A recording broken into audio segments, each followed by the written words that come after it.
How goes the family? Welcome back to Patterson Properties. Hopefully, you guys are having a great, exceptional Sunday.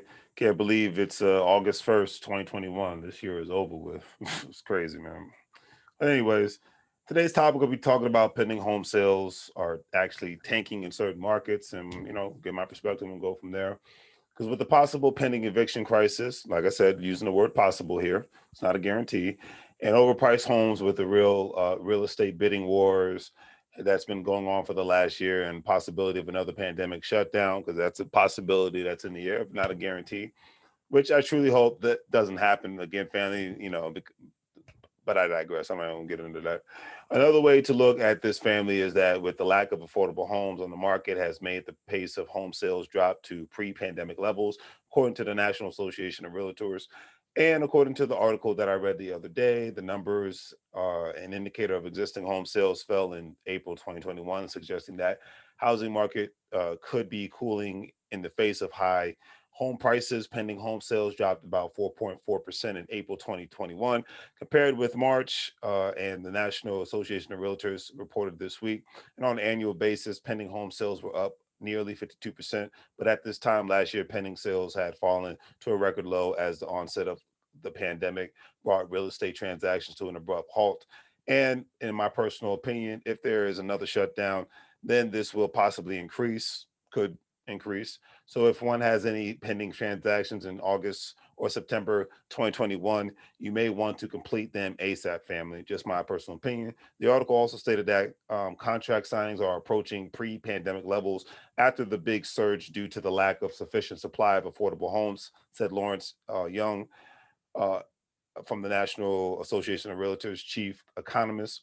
The upper end market is still moving sharply as inventory is more plentiful there, given the fact that a multitude of regions experience monthly decreases in pending home sales, excluding the Midwestern part of the United States of America. According to the article, the Midwest, where the contract signings increased up to 3.5% on a monthly basis. And given the fact that the Midwest has the most affordable housing market in the country, and suggests that the increase there could be a sign that people are flocking to the region from pricier markets on the coastlines of the United States of America. And that is definitely true because, you know, all, and I mean all of the coastal regions across the United States of America have become more and more unaffordable for regular working people. Because whether you're in Seattle, Washington, Los Angeles, California, New York City, Newark, New Jersey, Houston, Texas, Galveston, Texas, Dallas, Texas, New Orleans, Louisiana, Atlanta, Georgia, Miami, Florida, Washington, D.C. are considered to be the well-to-do areas within the United States of America.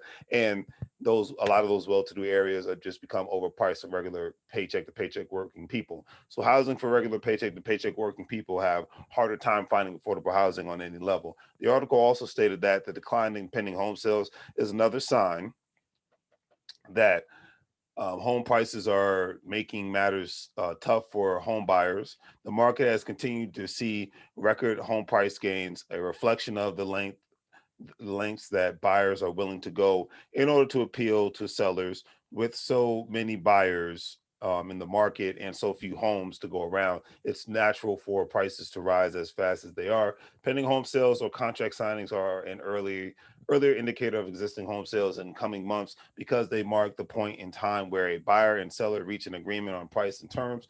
Today's data shows that a ferocity of competitive housing market is not making it easy for home buyers, which was actually stated by Danielle Hill, who's the chief economist at Realtor.com. And this is why, no matter what the situation may be, it is important for every single family to own some sort of real estate in the United States of America or even other parts of the world. I don't care if it's in Mississippi, New York, Texas, Pennsylvania, etc. Because unfortunately, there have been a lot of generational renters in lots of major cities across the United States. And because that they have done a great job of making landlords rich, which is nothing wrong with that, but because I'm a landlord myself, but they haven't practiced passing down any sort of real estate wealth. And in 2021, lots and lots of people think that moving to a cheaper state with that same mindset will keep them in the safe zone. Well, I'm here to tell you, family, it won't. Because places like, great example, Texas is big in 2020, was the number one state that people were moving to. But you had two kinds of people that were moving to Texas. You had the kinds of people that were flocking overpriced cities and states so that they can live in a cheaper state, and still live paycheck to paycheck. And you had the other people that were moving from the more expensive states to the cheaper state but they were doing it so that they can save more money, invest more money, and continuously make various amounts of money moves, not only for themselves but for their families and their friends all at the same time. So if you're a bum, if my mindset is this, if you have a paycheck to paycheck mindset and don't care about living paycheck to paycheck, that is your personal prerogative. Do what you do.